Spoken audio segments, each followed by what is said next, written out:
এক শুট দিতেছে 7 বার, একটা শুট 7 বার দিতেছে।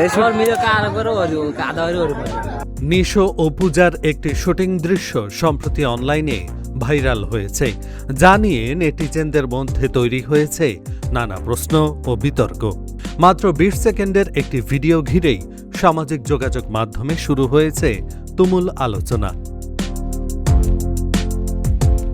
জানা গেছে, পাবনার দমের শুটিং চলাকালে ধারণ করা ওই ভিডিওটি প্রথমে সামাজিক যোগাযোগ মাধ্যমে ছড়িয়ে পড়ে। ফাঁস হওয়া ফুটেজে আফরান নিশো ও পূজা চেরিকে একসঙ্গে একটি দৃশ্যে অভিনয় করতে দেখা যায়। শুটিংয়ের ভিডিও প্রকাশ পাওয়াকে কেন্দ্র করে উঠেছে গোপনীয়তা ও নিরাপত্তা ব্যবস্থার প্রশ্ন। শুটিং সেটে উৎসুক জনতার ভিড় থাকায় ভিডিওটি কিভাবে ছড়িয়ে পড়ল তা নিয়েও আলোচনা চলছে। সামাজিক যোগাযোগ মাধ্যমে অনেকে বিষয়টিকে অপেশাদারী বলে সমালোচনা করছেন, আবার কেউ কেউ মনে করছেন এটি সিনেমার প্রচারণার অংশ হিসেবেও হতে পারে।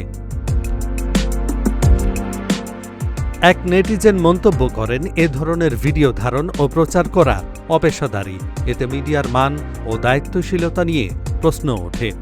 আরেকজন লেখেন, এসব টিম থেকেই লিক করা হয় নিজেদের বেনিফিটের জন্য।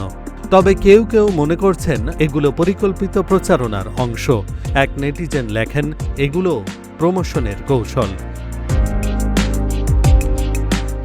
রেদওয়ান রনি পরিচালিত দম সিনেমার মাধ্যমে প্রথমবার একসঙ্গে পর্দায় দেখা যাবে আফরান নিশো ও পূজা চেরিকে। ছবিতে আরও অভিনয় করছেন চঞ্চল চৌধুরী।